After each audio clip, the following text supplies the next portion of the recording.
here it is, folks, your spoiler warning. Okay, we've done your spoiler warning. You have been warned, and there's nothing I can do about it now. If you've decided to go this far, you're going to go with us the rest of the way. So here's the preface. Here's a little bit of the preview for Star Wars The Last Jedi, and then I have many a thought indeed. When I found you, I saw raw, unbelievable power. And beyond that, something truly special.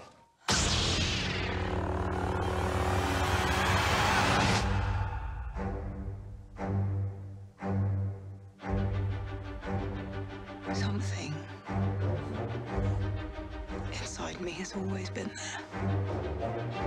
Okay, so when we last left off our saga, just to recap, we left off The Force Awakens. So you can stop the preview there. When we left The Force Awakens, Rey had randomly been amazing at everything. She was the ultimate Mary Sue in science fiction literature. She literally came out of nowhere and was incredible with a lightsaber, such that Kylo Ren, who's supposed to be a guy trained in his youth about the Force, trained in using a lightsaber, gets defeated by her in a lightsaber battle the first time she has literally ever picked up a lightsaber, which is stupid. Okay, and then they defeated the Star Killer base, which was the new Death Star, because every other movie we have to have a new Death Star, because no one ever has a practical new idea in Star Wars universe, apparently. Okay, and so we start off this movie, and basically it's as though The Force Awakens never happened, essentially. The First Order is still extraordinarily powerful, right? This is the new Empire. They're still extraordinarily powerful. It didn't matter to them at all that their Death Star got blown up. Nothing matters. And the Rebel Alliance is on the run, so it's like Return of the Jedi, and it's like the entire Star Wars series never happened, right? The Empire was never defeated. We're basically starting from the exact same point we started in Episode 4, where the Empire is in control, and literally, it is the beginning of Star Wars Episode 4, right? I mean, the Empire ship is chasing, the First Order ship is chasing this transport vessel, right? It's literally the beginning of Episode 4. Okay, so I'm going to go through some of my minor problems with this, and then I will go through some of my major problems. So I'll go through my bad things about this movie, and then my good things about this movie. So again, the first bad thing is The Force Awakens apparently never happened. Now, I'd be fine with that. I didn't like The Force Awakens. I thought that it was a cheesy recasting. My biggest problem with the entire series is what they can't decide in Star Wars land whether they wanted to benefit from nostalgia, whether they want to make it a nostalgia-centric series, or they wanted to launch something new. And so they decided to do both. And what they ended up doing in the process was killing all of the old things in preparation for the new. And that's nasty to my childhood, okay? I come for the nostalgia, because I thought that the first, the new episodes that George Lucas made were terrible. The stuff I like is Episode 4, 5, 6, right? The stuff that everybody likes is New Hope, Empire Strikes Back, Return of the Jedi. Couldn't care less about Phantom Menace or Revenge of the Sith or any of that crap. Okay, 4, 5, and 6 are where it's at. So I grew up with Han Solo. I grew up with Luke Skywalker. I grew up with Princess Leia. In fact, my sister's middle name, one of my sister's middle names is Leia, because I was such a big Star Wars fan, because my parents asked me what I thought her middle name should be, and I picked Leia because I was a big Star Wars fan. Okay, so I am a huge Star Wars nut.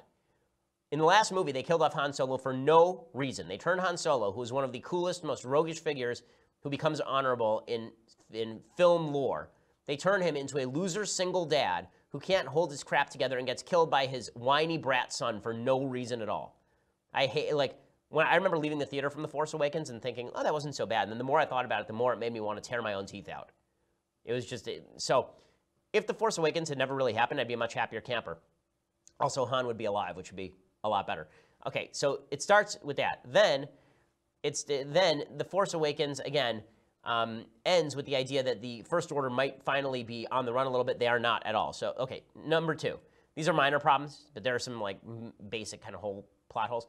It starts off with these bombers, right? These bombers that bomb a dreadnought. And the bombers, apparently, gravity applies in space, which is weird. They actually just drop bombs onto the dreadnought in space. So unless there's an actual gravitational field, which I assume would be pulling the bombers toward the dreadnought, which they're not, I don't understand how the bombs fall down onto the dreadnought. It doesn't make any sense to me. That is one problem. That problem is also accompanied by another problem that is a logistical one. Near the end of the film, one of the good people, Laura Dern, in a bizarre turn, decides that she is going to run a transport vessel through a Star Destroyer using light speed. It's a cool image. Why has no one ever thought of this in the history of Star Wars? Especially because if you recall in Return of the Jedi, there is an actual scene where a Star Destroyer goes down because someone does a kamikaze run, right, on the Star Destroyer. Remember this in Return of the Jedi? One of the ships kind of flies out of control, boom, goes right through the control tower, and down goes the entire Star Destroyer. Why has no one ever thought to use light speed as a weapon? You could just get rid of the entire first scene. Or, if they knew that light speed was usable as a weapon, why would they sacrifice a couple of medical ships, right? There's a point earlier in the film where a couple of ships they basically run out of gas and they're blown apart by the First Order. If they know they have this tactic available, why not just turn one of those ships around and run it at light speed right through the Star Destroyer? Like, this is the ultimate weapon in the universe. You could take down the Death Star this way. But apparently this has never occurred to anyone until Laura Dern and her purple hair. Okay, another problem, Snoke. Okay, so they make Snoke out to be the big baddie in The Force Awakens. And they make it, he's the big baddie, he's the scary guy, he's the new Emperor. And he's so powerful in the Force that he can turn Kylo Ren from afar, right? He never even meets Kylo Ren, and he turns Kylo Ren away from Luke. That's how powerful he is. And in this film, they showed that he's super powerful because Rey is super powerful in the Force, and he's like throwing her around like nothing, right? He just stops her from doing anything, right? He's super duper powerful. You never find out who he is. You never find out what motivates him. You never find out where he came from, and he gets killed like that, right? He gets killed as like literally a hot knife going through butter, right? He literally gets killed with a little trick by Kylo Ren that is so cheesy and silly that it makes very little sense. It makes sense in Return of the Jedi, right? They have an exact Return of the Jedi scene where you have the good guy and the bad guy, and they're both in front of the Emperor. Now, in Return of the Jedi, it makes sense. The Emperor says to Luke, take up your lightsaber, strike me down, you'll become more powerful than you can possibly imagine. Luke does it, and Darth Vader stops him, right? That's cool, and it's dramatic. Here, Kylo Ren basically just activates it with his mind. Somebody quipped, if only they had lightsaber trigger control, this never would have happened. If only the NRA had not stumped for no gun locks on the lightsabers, then Snoke would still be alive. But the big problem is, of course, you can't build up a big baddie like that and then not tell us who he is or why he's there. Fourth problem, Kylo Ren, who is now the only interesting character left in the Star Wars universe because they've killed everyone, is not intimidating. This is not a problem with this film. This is a problem with The Force Awakens. In The Force Awakens, remember, it takes Darth Vader 3 films, 3, to lose a battle or to be convertible to the light side. It takes him 3 films. The first thing you see of Darth Vader is him literally blowing open a door and strangling somebody, picking him up off the ground and strangling him. Then he dispatches Luke, the most powerful Jedi in history. He dispatches Luke by chopping off his hand and beating the crap out of him in Empire Strikes Back. Right? And he's basically beating Luke in Return of the Jedi until Luke basically taps into the dark side of the Force. So it takes him 3 movies to get there. Kylo Ren, in the first 5 minutes of The Force Awakens, we find out, is conflicted, and then it turns out he can be bested by Rey, the ultimate Mary Sue, which means he's not scary. If you're going to have someone scary heading up the First Order, that person can't be defeatable by a girl who just picked up a lightsaber for the first time ever. Now, if you want to say the girl trained in it, fine, but she didn't train in it. She just picked it up, and she's fantastic at it. Why exactly at this point in the film, at this point in the series, why should the Rebel Alliance be worried? Like, I don't know where they go for Episode 9. Why should they be worried? Rey is significantly more powerful than Kylo. We know this. We've seen it. So where's the competition now? No clue. Right? And General Hux is not exactly terrifying. Like, General Hux is not the Emperor. Okay, another problem. Rey's backstory is terrible. Now, I understand what they were trying to do. They were trying to make up for the fact that this movie, I feel bad for Rian Johnson, the director and the writer, because I feel like he was trying to make up for flaws in the other movies. So in this movie with Rey, they were basically trying to cure one of the problems that was created by George Lucas with his stupid-ass midichlorians nonsense. Right, so George Lucas had this whole thing about the Force runs in your bloodline, and this is how we know that you're powerful with the Force, and all this kind of stuff. It was always dumb. Well, the problem here is that they made a big deal out of the last movie. Who is Rey? Where did she come from? And it seems like for some reason she knows Han. Right? There's this weird kind of relationship. You remember this, Austin? It seems like she knows Han in The Force Awakens. It seems like everybody sort of knows who she is. But then it turns out that she's just some girl from the middle of nowhere, which would have been fine, except you built it up like there was something interesting about her background. So you picked literally the least interesting background for her that you could find. And I understand what you're trying to do. You're trying to make it that everyone can be participants in the Force. We're trying to get out of Plato's Republic, where there are gradations of human, and into the democratic society where everyone can be a Jedi. I get it.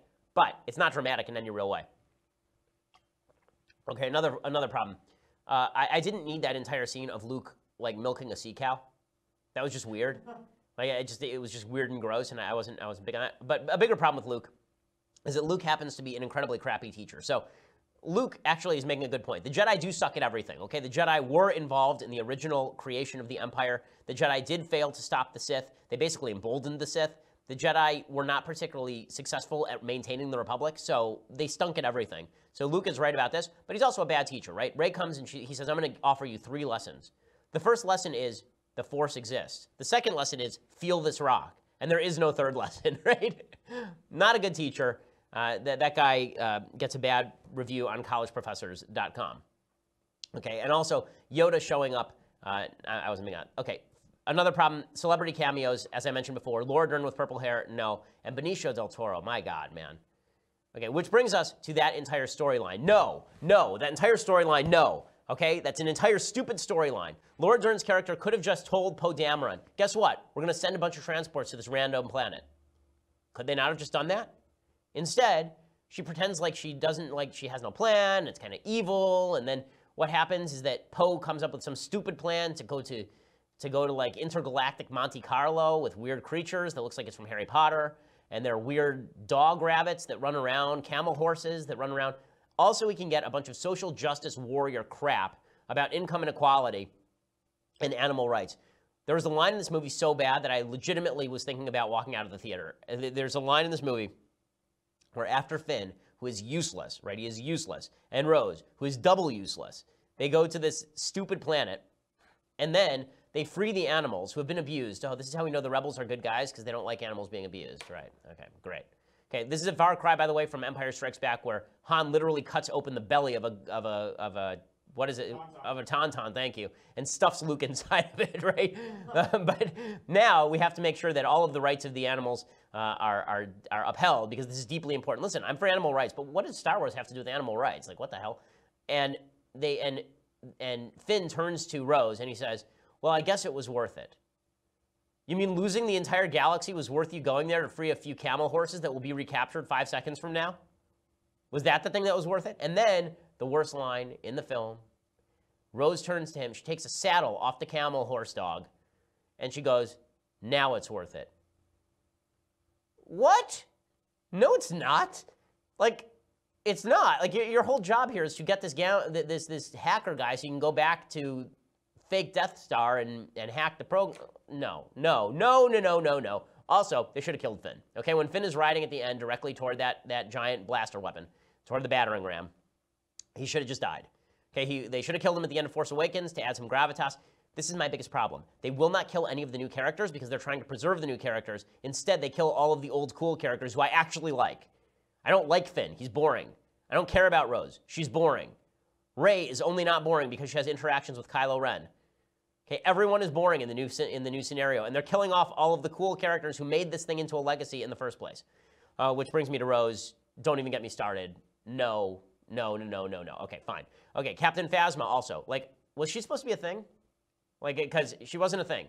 No. Okay, Captain Phasma was like, she's there for 5 seconds. She's dressed up as it's Brienne of Tarth dressed as Boba Fett. She's supposed to be so cool. Finn, the janitor, takes her out. Fail. Okay, and a few more criticism, then I'll get to the good stuff, okay? So one other criticism about Luke.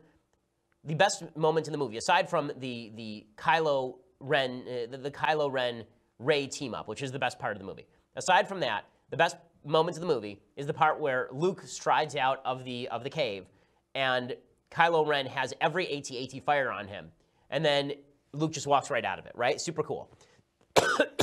They then destroy the coolness of this moment by having it be basically a hologram. Right? He was using astral projection because he's still back at Stupid Planet. Why would you do that? Why would you do that? The entire coolness of it is that he's actually there stopping the blasters. It's not cool if they're just shooting a hologram, because holograms can't be damaged. We all know that. Why would you do that? So in one case, we know. So the Force is used in 2 ways in this film that we've never seen it used before, and we'll never see it used again. One, it apparently protects you from space death. So Princess Leia gets blown out into space. She's never used the Force at all that we've seen, except for one time when she used her mind to reach out to Luke's mind at the end of Empire. And now she can suddenly rescue herself from space and fly, which is a cool thing, I guess. Like, I didn't know this was a thing. Also, if that were a thing, why wouldn't the Emperor use it at the end of Return of the Jedi? Right? Darth Vader literally takes the Emperor and throws him down a wormhole, essentially. He throws him down the shaft, the mine shaft, right? Why wouldn't, if he can float, why wouldn't he just float? I'm so confused by this. Okay, so that is one Force thing that we didn't know about. A second Force thing we didn't know about is this astral projection nonsense. It's so much cooler if Luke is actually there. And there's precedent for it, right? You could actually build that in. Because in Empire, you recall, there's a point where Han Solo is invited by Lando to dine with Darth Vader, and he takes out his blaster, and he shoots Darth Vader, and Darth Vader goes like this and stops the blaster. You remember this? So Luke is significantly more powerful than Darth. How much more powerful? Well, we would find out if he were actually there, and he stopped a bunch of AT-AT barrage. Right? That would be amazing. And Kylo does it in Force Awakens. That's true. Kylo does do that in Force Awakens. Kylo does stop a blaster in Force Awakens. That's correct. He stops it in the air, right? Yeah. Then he stopped it. So Kylo can do it, but Luke has to be a hologram? Why? Okay. Finally, this is the biggest problem. Kylo should have sided with Rey.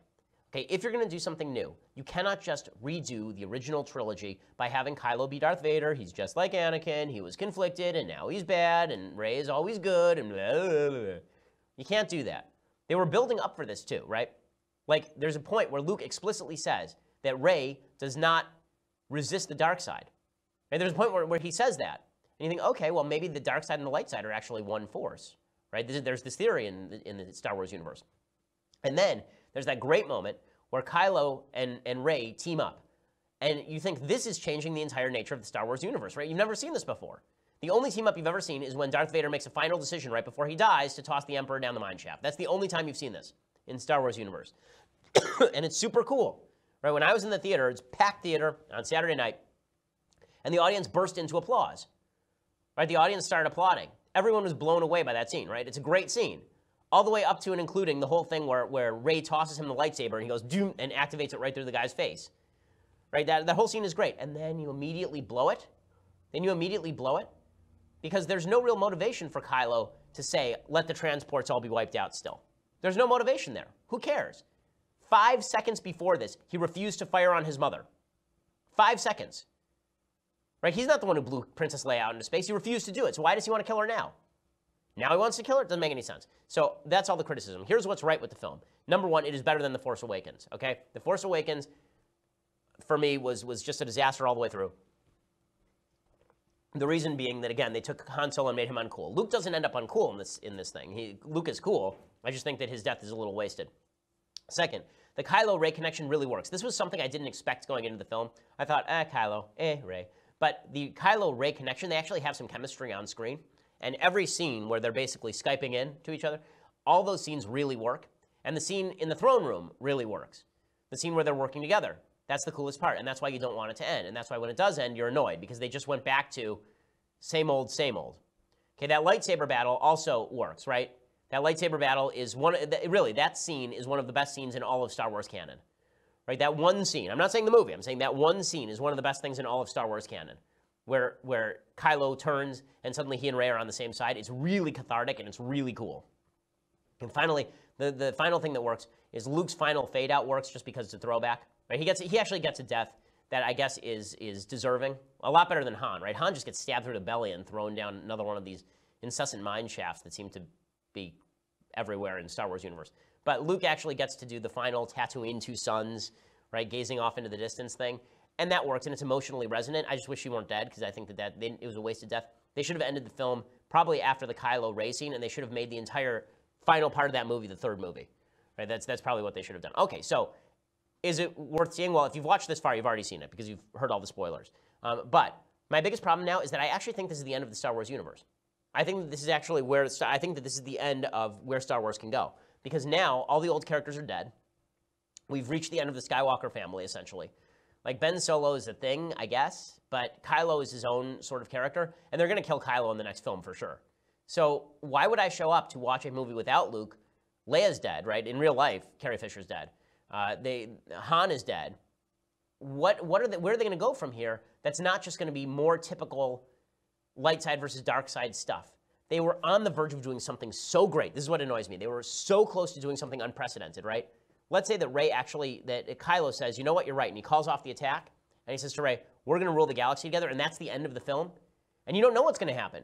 How's Leia going to respond to this? How Luke's going to respond to this? Especially since Kylo, as you recall, just killed Han. right? Wouldn't that, like, where would it go? It sets up all these possibilities. Instead, we're thrust back into sort of this binary universe where, okay, I guess Poe Dameron is going to take over for Carrie Fisher as the head of the rebellion, and Rey is going to be the new Luke, and Kylo is going to be the new Darth, and So I guess this sort of ends the canon. But it did have some moments. It did have some. Okay, so there is my full take. I think that's a pretty fulsome take on Star Wars. If you have thoughts on that, you're always free to email me or tweet me and tell me that I am wrong.